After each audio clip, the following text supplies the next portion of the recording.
Okay. Morning. Morning, Hashi. Okay, I'm going to do like a little shirayim of all the Duchening topics that we talked about. Some interesting exceptions. I think basically the rule that we developed, that we know, this is a fact, and we spoke about some of how we got there, is that Sfardim duchen every day, Ashkenazim in Eretz Yisrael duchen every day, in Chutz La'aretz they do not duchen only on Yom Tov, Mamash only on Yom Tov and Musaf. Okay, now there are exceptions to this rule, and anytime there's exceptions, there's a story, there's something interesting there. So I want to talk about a few of the exceptions to this rule, and we'll go that route. So one of the biggest, I guess, heroes of the 1600s is a Rav by the name of Rabbi Yaakov Sasportas. Now, if you know Shabtai Tzvi, you know the history of Shabtai Tzvi a little bit, so then you know Rabbi Yaakov Sasportas. Otherwise, you probably don't know Rabbi Yaakov Sasportas. Rabbi Yaakov Sasportas is an Algerian Rav. He comes from Algeria. He's actually an Einikal of the Ramban. He's a real Chashav Sephardi family. I think he's 11 Deiros from the Ramban, maybe. I could be off, but I think 11 Deiros from the Ramban. He's an Einikal. His family, he grew up in Algeria. He becomes a Rav in Algeria, then eventually he moves to Morocco. Then eventually he moves to Europe and he starts traveling. Now, he was never, we'll say it the nicest part, he was never matzliach as a Rav. He always had a hard time as a Rav. The Kehila, the Kahal, was very, very strong in the Sephardi community. He was always a Rav for Sephardim. And the way those communities ran was the rich and powerful controlled the community. And the Rabbanim were just like, a hired hand, kept pretty narrow what they could do. He was never comfortable with that role. And if you look at his writings and his history and his chuvas, you'll see like a big theme that underlies a lot of the things that bother him are the fact that, that the Rabbanim and the Torah is not in charge of the communities. That these are communities that are ran, differently, not Torah-dik, so to speak. He is famous because he's the one who had the Eine Pkicha to realize that Shabtai Tzvi was wrong, probably almost from the get-go, almost right from the first minute. And he starts sending letters all over Europe to different Rabbanim, to different Kilas, to try to prove that Shabtai Tzvi is Mashiach HaSheker. He ends up publishing a sefer called Tzitzas Nevel Tzvi, which is the collection of all his polemical writings from him and from other people about Shabtai Tzvi and how Shabtai Tzvi is Mashiach HaSheker, Mesis Mediach, and his Navis and Navi HaSheker, and etc. The Sefer Grada is just to show how not like of a central figure he was. The Sefer I don't think was even published. A Kitzer Tzitzas Nevel Tzvi was published. I don't think it was published in its entirety till many years later. I think he was already gone by the time the Sefer was published. So he was not like a central figure in any Kehillah. Eventually, he settles down, and in Amsterdam, he becomes first the Rosh Hashiva and then the Rav. So towards the end of his life, I think when he's 75 or 80 years old, he finally gets the prize. He gets the Rabbanas of a crown jewel Kehillah, the Kehillah of Amsterdam. And he becomes a Rav there, but he's old and infirm, and he doesn't live very long, and he never really sees out his vision for like the type of Rabbanis that he wants in Amsterdam. Now, Amsterdam at the time, after the Shabtai Tzvi stuff, is a Kehillah in flux. It's a war zone, basically. What I mean a war zone, it's a beautiful Kehillah. It's rich, it's successful, it's very well built up, it has yeshivas, it has shuls. It's a war zone for the soul of Amsterdam. Meaning Amsterdam was full of people who had been very convinced by Shabtai Tzvi, people who even after Shabtai Tzvi became a Muslim were still not fully convinced that Shabtai Tzvi wasn't Mashiach, people who believed in later preachers who came along and were Shabtai Tzvi, people like Nechemya Chiyun and others, always had a good place to call home. Shlomo Ayalon was the Sephardic Rav of Amsterdam, was probably a shtickle Shabtai Tzvinik. There was a lot of crypto-Sabadianism, like hidden little Shabtai Tzvi, strands of Shabtai Tzvi's following and Mahalach HaMachshava that was in Amsterdam throughout the next, call it 100 years. So Amsterdam was like a bit of a war zone. After the Kach, that 50 years later, the Chacham Tzvi, who was a Gadla dark quality in learning, loses his job over a fight with an itinerant preacher, with someone who shows up and starts selling Svarim that are Shabtai Tzvidik, and Chacham Tzvi puts together a coalition against him, but the Svarim are very unhappy. And eventually he loses his job. And the Chacham Tzvi, Yaakov Emden writes about it in Megillah Sefer bitterly, about his father lost his job, and this is like 50 years later. So the Kehillah of Amsterdam was really torn by its dual allegiance. It wasn't really sure if it was pro Shabtai Tzvi, anti Shabtai Tzvi, what exactly was from Shabtai Tzvi, wasn't from, it was a complicated mess. Now there's a tshuva that Yaakov Sasportas has in his Sefer Oil Yaakov in Siman Samaches. I don't even know if Oil Yaakov was ever published nicely. It was published once a long time ago. I don't think it was ever published nicely, just to show you how obscure of a figure Yaakov Sasportas became. But in Simon Samaches, he has an interesting tshuva that is reflective of this battle that's happening in Amsterdam. And the shaila is as follows. The minhag in Amsterdam, and I don't know, I think this is the Sephardic minhag in Amsterdam, was to only duchen on Shabbos. Now why? Because originally the minhag in Amsterdam was not to duchen at all. For some reason they had the minhag like Ashkenazim have, they don't duchen. It's too busy, it's too hectic, too fatzarat, whatever it is, they didn't duchen.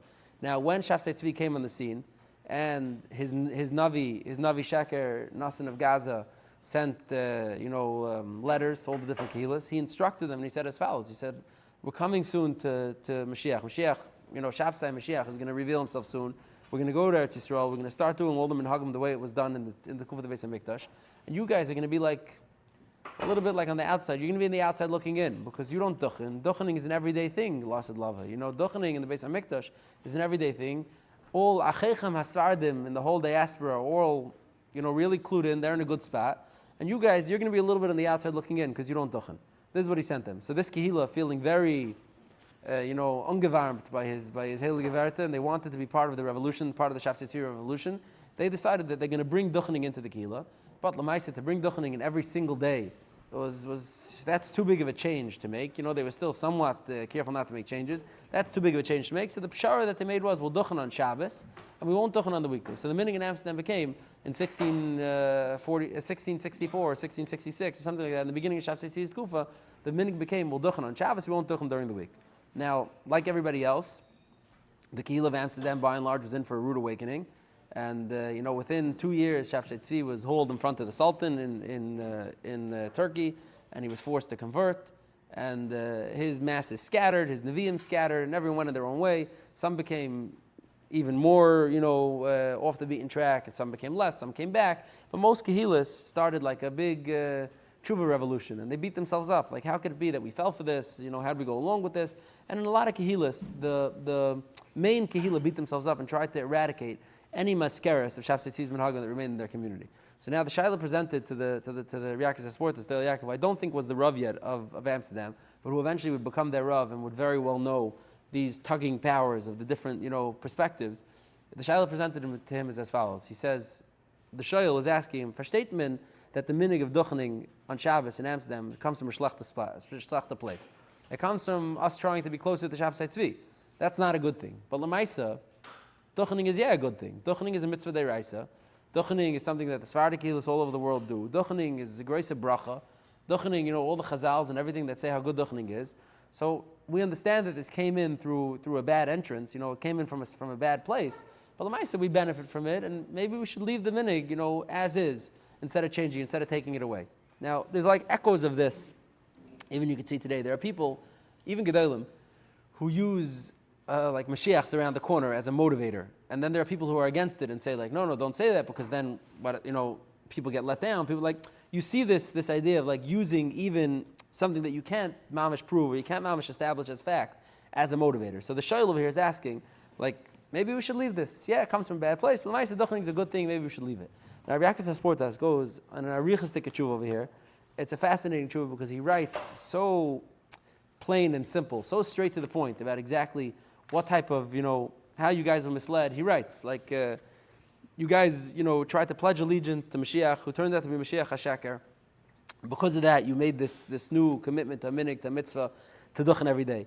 And he says, if you're going to tell me, so really what's like a hinging factor over here, and this is going to be in the second discussion that we have also, is when you have a minhag that's not after a good minhag, do you keep the minhag? Do you ditch the minhag? Meaning it's really a minhag question. And this has been a lot of the times, as we've been discussing Duchening, a lot of it's been about how much to hold on to minhagim that are faulty, that are shoddy. So he starts off and he says, this is a naya minhag that you have. No. It's not so chashav your minhag that you have to duchen every day. Big deal. Minhagim, when we say minhagim are chashav, minhagim mean alta minhagim, hundreds of years old, 500 years old, 1,000 years old. That's a minhag. Your minhag, he says, no, it's a little minhag. You made it up yesterday. That's A. He says, B, he says, it's a mitzvah to duchen, but you're not over a mitzvah if you don't duchen. It's not a big deal. It's not a big deal to not duchen. It's a mitzvah to duchen if you can, but if you don't duchen, big deal. You're not over anything. He says chutz from the kolboy shita who says that you're over, and even the kolboy, he says, is probably only if someone calls you up. It's if they say kayhanim and you don't come up, then you're over. But stam to duchen, big deal. Says it's a mitzvah if you do it. It's not a mitzvah if you don't do it. It's not an aver if you don't do it. And then he says something interesting. He says, Chazal say that bracha is only sheira mitach simchas halev. This is a Gemara in Saita, that if you have enemies in the Kehillah, or if the Kayin has enemies, or there's right, the bracha is only sheira mitach simchas halev. You can't give a bracha with animosity in your heart. He says, now imagine a Kehillah that every time the Kehanim get up to Duchen, they're sitting there thinking, we fell for Shabtai Tzvi. We dropped the ball. We fell for Shabtai Tzvi. We were on our way. Disaster. Every time a Kohen gets up, that's the thought that crosses their mind. He says, that's Simchas Halev. You think brachas shayra from such a duchening where every time you get up, you're like, He says it's a bechina of enkategen asas haneger. Like, just like we say, like, you can't bring gold into the Beis HaMikdash on Yom Kippur, because enkategen asas haneger. This is enkategen asas haneger. How are you going to tell me this Simchas Halev? People are happy when they see this duchening. People are not happy when they see this duchening. It's impossible. And V'oid, says, then he starts handling, there's a marik, that says that being mevatel a kehilah's minhagim is a tremendous bizayon for the kehillah. Because a kehillah has elders, a kehillah has skenim, a kehillah has gedolim who came before, families who came before. And when a younger dar comes in, the mevatel the minhag, it's like, you're mitzi laz al chasidim rishonim. Being mitzi laz al tzadikim rishonim. You're not giving them their just their acheret. It says that's only if the dairis rishonim did something that was admirable, that came from an admirable place. But if the dairis rishonim did something embarrassing, you're going to tell me it's a mitzvah, be maskir the embarrassment of your grandfather at all times? Like, sometimes the grandfather makes a mistake also. You can't, you're going to go be maskir's embarrassment is busha forever. Says it's not negeya. So the Yaakov Sasportas has this whole arichas de tshuva. It's a few pages long, and then he has a few people who wrote back to him, and he argues back with them. It's about 5-6 tshuvas altogether, where he basically defends not duchening. So Tzim Saif, in his later tshuva, he says that what I could recommend to you is as follows. He says, stop duchening, take duchening off the docket. Do it for, I don't know how long exactly. Do it until people forget about duchening.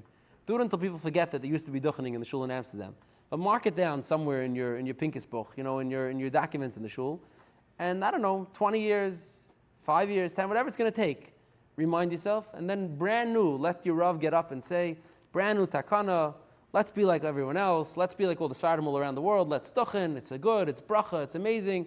And then we'll start duchening. He says, wait till the duchening of Shabtai Tzvi is forgotten, well, it's out of the system, get rid of it, and then you start duchening again. Now, I think that they listened to him. I don't know 100%, but I think that they listened to him and they stopped duchening on Shabbos. I don't think that they ever listened to him about starting it again. I don't think it ever started again. And in the Kehillah, I don't know what's left of this Kehillah. There's still some Kehillah left, I think, but whatever's left of the Kehillah, the Minhag Amsterdam, they don't duchen even on Shabbos. Now, so that's an interesting exception in, call it the Sephardic world. Now, there's another very interesting exception that's still going on Adei Yem Hazeh in Eretz Yisrael. Now, this, in the Galil, whatever you call is counted as part of the Galil. Yesh Litvakech, what exactly is included in the Galil. But let's say for sure the city of Tzvas, Tveria, Haifa, these northern cities in Eretz Yisrael, the Sfardim duchen, like they duchen everywhere in Eretz Yisrael, they do that. I think even Ashkenazim, meaning Litvaks, or the Ilma Yeshivas, what you want to call it, Yeshivas that are in Haifa, Tveria, Miron, duchen, but not Miron, I take Miron off this, but Chassidim in Tzvas, Tveria, Haifa, don't duchen. Only Musaf, only regular like the Ramaz Minhag, only like that. Now, I think it depends. Some. Tzanz does, because Tzanz did major research. I'll tell you, we're out of order over here, but Tzanz, when they moved, Tzanz be'atzim is in Netanya. In Netanya they duchen. Netanya is not part of the Galil. Netanya is, lower down. Netanya they duchen. When Tzanz opened a second shikun in Tveria for cheaper housing, they did major research into the Makar the Minhag. They couldn't find what the Makar the Minhag is, but we're going out of order here because we're going to talk about this. And they decided that since they're Be'ikr, they hail from Netanya, so they could do Minhag Netanya in Tveria. So that they made some sort of pshara and they duchen a little bit. We'll see. There's actually a guy who put out an English sefer, Naftali Weinberger, put out an English sefer on duchening. He actually does a lot of good research on exactly every shtibel in Tveria, who it's mityaches to and why they do or don't and whatever. But the Ayin Sham, if you want to see every detail. When Rav Chaim Kanievsky would go on vacation to Tzvas, he would daven to Tveria or Tzvas. I forget the last 11 years of his life. He went on vacation. He would daven in a minyan that duchen. He was makbet daven in a minyan that duchen. But this is this minhag. So what is this minhag? Where does it come from? And what's the Tumul Arai? So like 50 years ago, there was a Rav, a Kayin, in Tveria. His name was one second. His name was Monk. What was his first name? I think it was Shmuel David HaKayin Monk. He was a Rav in Tveria. He has a tshuva sefer called Pasadecha. He started collecting tshuvas. He started the ball rolling, but then the fight picked up, and some Vishnitzian Geman put out a kuntras called Nesias, very aptly named kuntras, Nesias Kapayim Ba'ori Galil, very aptly named kuntras, creative on the name, and he collected tshuvas from like many gedolim, from the Minchas Yitzchak and Rav Yashiv and Rav Shlomo Zalman and etc. etc. And the fight kept going. I think someone even just sent me like a week ago a video of like a fight in a shul in Tveria, where like a Svardi goes up to Duchen in the Shtiblach in Tveria, like in the Litvish Shtiblach in Tveria, and there's like people yelling and screaming, trying to pull him down. It's like, this exception / fight is still going on. It's Chai V'Kayim, till now, till 2025. Now, what is this? So the Chassidim don't Duchen over there. So let's start with this. There's a tshuva from Rav Srei de Blitzky from 55 years ago already at this point, where he writes as follows. He says, the minhag in the Galil is not to Duchen. Chassidim don't Duchen over there. He says, Lamaisa, it's a minhag Meshuna, and I don't know where it comes from, he says. I don't know what the makam of this minhag. He says, Ve'eni tanu yedea mi asher hinig masei hunag haminhag hazeh. We don't know, no one from amongst us knows who was the one who established this minhag and when this minhag was established. And what the reason was, not to Duchen every day in Tzvas and Tveria. He says, Kivin Shemarna Beis Yosef, Kasav Shebner Tzisol Neis and Kapayim B'chol Yoyim. The Beis Yosef wrote that all Kahanim should Duchen every day. He says, V'lechilik the Begal Leina Davakin. The Beis Yosef makes no distinction like this. And Befrat, the Beis Yosef lived in Tzvas. So he's like the Mara da Asra, he lived there, this is his place. He says, Hadavar Barer, that L'chayri Shaduchen. He brings a raya that the Shla, when the Shla visited the Tzvas 400 something years ago, the Shla writes that they were Duchening. He says, you see that this wasn't the minhag in the time of the Beis Yosef, this wasn't the minhag in the time of the Shla. He says, so when did it happen? We don't know.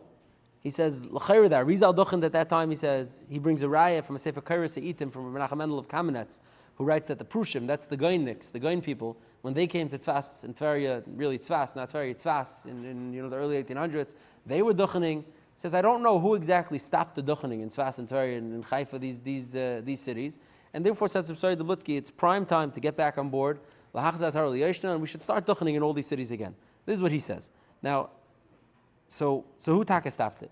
Why Taka did they stop this? So Ramesh Sternbach in a tshuva, and the Minchas Yitzchak quotes it and seems to agree with it. Ramesh Sternbach in a tshuva says that the Chassidim came to Tzvas, to Tveria actually. The Chassidim came to Tveria under the auspices of Rav Kalisker and Racham Mendel of Vitebsk, two Talmidim of the Zurcher Magid, and L'chayri says they came there, and it was Ha'olam Ha'isa Shamim. There was very, very little Kehila there, B'chlal. It wasn't like they were coming and they were being mevatel themselves, so like a pre-existing kehillah. They were fitting into something that existed already.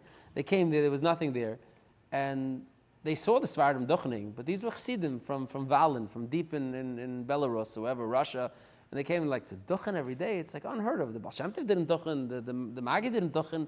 Come Duchen over here every day. How much doesn't make sense for us Duchen every day? So the pshara they made was, we'll Duchen a little. We'll Duchen on Shabbos. We're not going to Duchen every day. Every day is crazy. That's like Svardim. We're not Svardim. We're not going to Duchen every day. We'll Duchen on Shabbos. That's the pshara that the Chassidim made.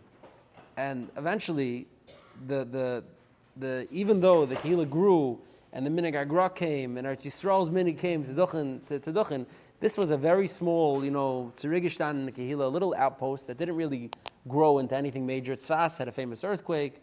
Tveria didn't really thrive. It didn't turn into a big, primary Kehillah. And the Minhag stayed as it was. Nobody ever took the energy to change it. The Minhag just stayed as it is. That's what Moshe Steinbach says. So now, what's to make of a Minhag that was started by Grace mentioned, by the originators of the Kehillah? But Lamaisa, the Kehillah at large, like the whole Yishuv at large of Eretz Yisrael, subsumed this minor outpost, and the Minhag changed. The Minhag everywhere in Eretz Yisrael became Teduchen. Well, how do you treat this? You look at this little outpost like it has its own independent Minhagim. You keep it. They say it became Tafel to the Iker, and today, if in Belz and Vishnitz and Stalin and I don't know, whatever you want to call the big Kehillas of Eretz Yisrael are, who used to have people in Tveria, all Duchen now, wherever they live, and Tzanz and etc., all Duchen. So maybe that's it, it's over. Now the Minhag is to Duchen. Now this Singaman, Reb Meir Katz, he's not a Singaman anymore, he was a Singaman when he wrote the Kuntras. He put it out for, I think, his child's wedding or whatever. He put out a Kuntras, and he collected all the different Shuvas from different Gedei Paiskim. It ranges like from Rav Chatzkel Sarna, Reb Shach, Reb Yashiv, Reb Shlomo Zalman, Minchas Yitzchak, Daz Nidbaru. It's all over the map, everyone that he asked. Now, what's interesting is that there's a shtickle consensus amongst a lot of the poskim who are answering, like the Shevet HaLevi, for example, and Rav Shach in his own way, and the Beis Yisrael, the Ger Rebbe in his own way. Each one, b'signon shalhem, and the way they talk, they said, like, listen, Duchening, of course, is the minhag in Eretz Yisrael. You're supposed to duchen, but l'maisa, there's a long-standing, well-established minhag not to duchen every day, right? Pokazi, go to America. There's a million Jews. Whatever, a million from Jews, whatever you want to say, 800,000, a million from Jews, no one duchens every day. The Shach, who was a Kohen Chashuv, didn't duchen every day.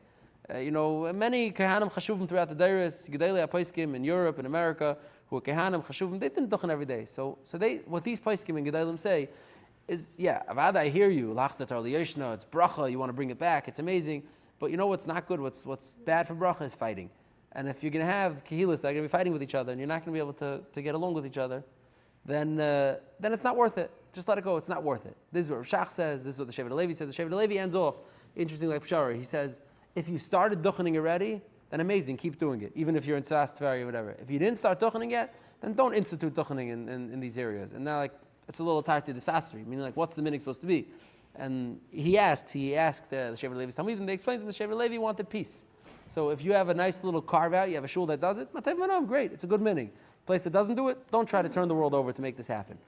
Other poskim, like the Nidbaru and the Restoria the Blitzky and the Bavadia, when they responded to this, they said, no, Avada, this is a minhag that's B'tayis. Somehow some Chassidim came a long time ago and they made up this pshara that doesn't exist. This is not a minhag.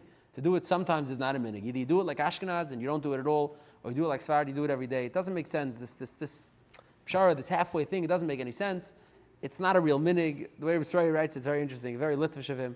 He says, when we say Alta Minhag, we mean Alta Minhag. Don't give me something from 100 years ago, 150 years ago. That's not an Alta Minhag. That's just, it happened. That's not an Alta Minhag. An Alta Minhag means something that the Pais can bring down, something that's, the Nesei Kelim and Shulchan Aruch bring down, that exists for hundreds of years. Stam, a Minhag, this is not a Minhag. That's Eisnish Ke Minhag. Those Nidbaru, even stronger, very strongly holds, you got to push it back, get rid of this Minhag and allow Duchening again. Mitzat Sheni, the Minchas Yitzchak, in it's like a 30-page tshuva in the beginning of Chelik Ches.